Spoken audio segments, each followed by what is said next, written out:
प्रत्यक्ष अभिभावक और विद्यालय में सचिव के दायित्व का निर्वहन करते हैं स्थानीय दल नालंदा महाविहार में। आप डीन हैं और काफ़ी उद्भट विद्वान हैं। देश विदेश में आपका भारत सरकार की संस्कृति मंत्रालय की ओर से भारतीय संस्कृति के प्रचार प्रसार के लिए आना जाना होता रहता है, तो आपका भी मार्गदर्शन हम सबों को निरंतर मिलता रहता है। फिर बाई और विराजमान है श्रीमान राकेश नारायण अम्बष्ट जी। आप विभाग प्रमुख हैं नालंदा विभाग के, जिसमें कि 2 जिला है, नालंदा और नवादा, तो 2 जिला का काम आप करते हैं। तो इसके पूर्व में भी हम सबों की बैठक आज से लगभग 1 सप्ताह पहले हुई है अपने ऑनरेबल सेक्रेटरी सर के साथ। आज भी आप उपस्थित हैं, तो मैं चाहूँगा कि आपकी ओर से कुछ विषय हट गए हम सबों को पूछिए। शुरू हो गया तो पढ़ाई होगा।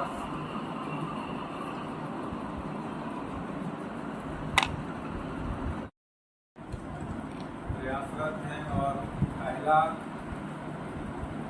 जो ऑर्डिट है वो आज से कल तक प्रिंसिपल साहब उस पर काम शुरू करेंगे। वो बात हुई है, आज भी बात हुई। गौरव चेकअप होता है। गौरव चेकअप का मतलब हुआ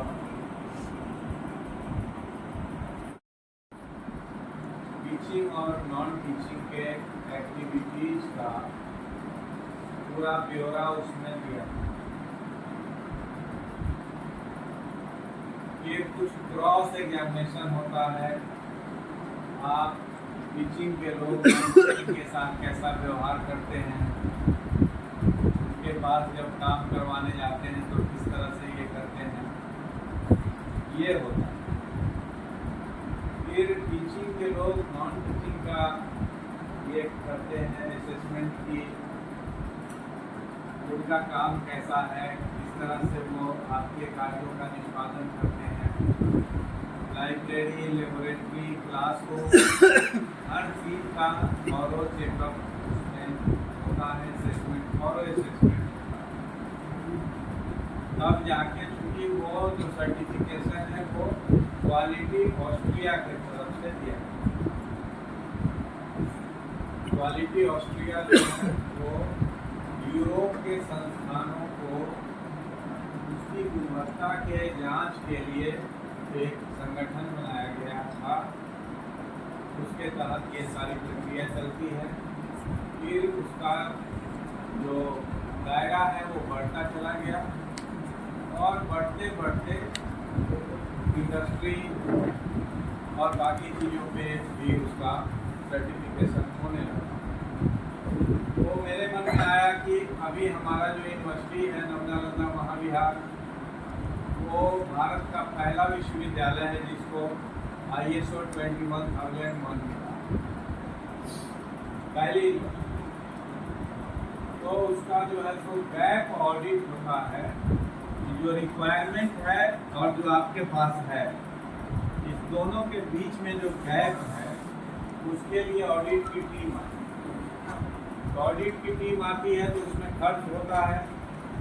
तो हम लोगों ने मीटिंग में डिसाइड किया कि पहले आप पेपर भेज दीजिए, हम खुद से सारा कर लेंगे, खुद से असेसमेंट कर लेंगे लिस्ट देख के, और उसके बाद तब आप एक बार आइए, हम एक बार का पैसा आपको देंगे। उन्होंने हमारा उस एक बार के पैसे को भी वेव ऑफ कर दिया। उनका कहना है कि भाई दान से चलने वाली संस्था है तो हम वो पैसा भी नहीं लेंगे, केवल आप हमको टिकट दें। तो जब गैप असेसमेंट हो जाएगा तब मेन टीम आएगी। गैप असेसमेंट से क्या होता है कि वो सारा कुछ सर्टिफाई पहले ही हो जाता है कि हमारा सारा काम बिल्कुल दुरुस्त है। जैसे अकाउंटिंग है आपका, बहुत सारी चीज़ें बिल्कुल चलती थी वो वर्बली और ये सब। अब नए आके सारा चीज़ हमने धीरे धीरे उसको स्ट्रीमलाइन करने की कोशिश की भारत सरकार के नियमों के अनुसार, GFR के अनुसार। अब हमारा बहुत कुछ GFR के तहत चलता है। Government finance school. तो अब वो लोग आएंगे और ज़्यादा बारीकियों से इसका ये करेंगे, मूल्यांकन करेंगे और फिर हमें बताएंगे कि अभी गैप आपका पूरा हुआ या अभी गैप जो दरार है वो विद्यमान है। एक तो ये विद्या भारती की ओर से तो टाइम टू टाइम ओरिएंटेशन होता ही है।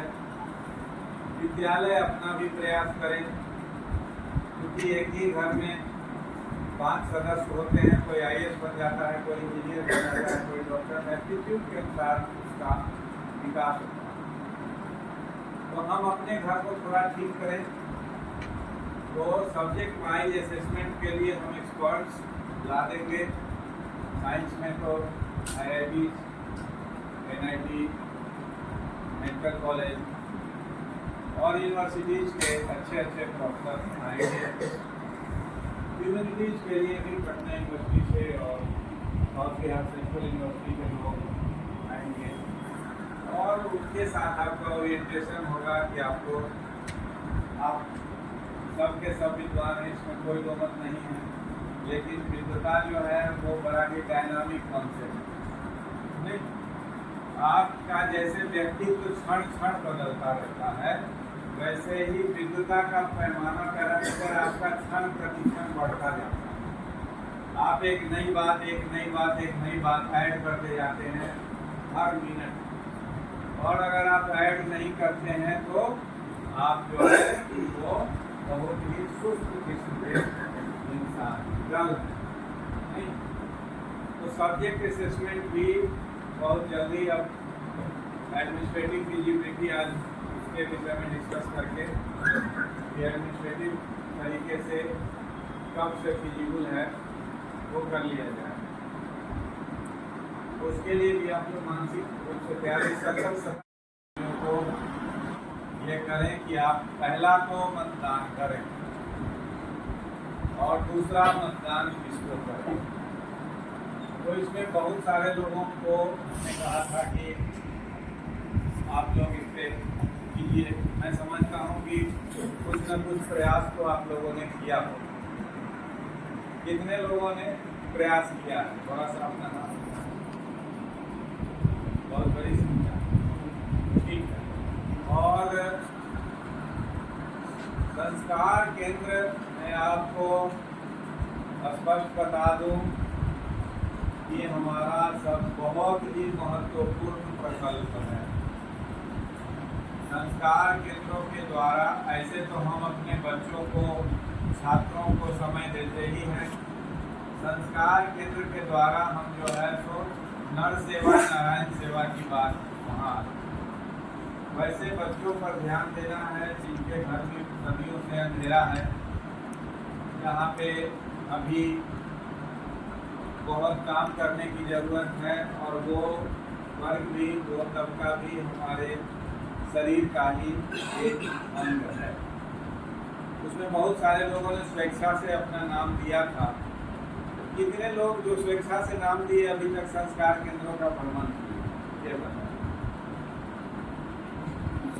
भ्रमण नहीं किए सर, लेकिन चर्चा की है जाकर। कौन से मनोज जी से। और कितने लोग चर्चा भी किए, कम से कम एक मीटिंग अभी संस्कार केंद्र के आचार्यों का 1 सप्ताह पहले लिए पहले किए, फिर 11 तारीख को फिर एक और होने वाली है मीटिंग, तो 19 तारीख को। आप लोगों को मैं रिक्वेस्ट कर रहा हूँ कि आप लोग संस्कार केंद्रों को जो लोग एडॉप्ट कर सकते हैं करिए। वहाँ के वंचित बच्चों को, जिनको जो सुविधाएं मिलनी चाहिए नहीं मिल रही है, हमारा दायित्व है कि हम उनको उनका हाथ पकड़ के आगे ले जाएं।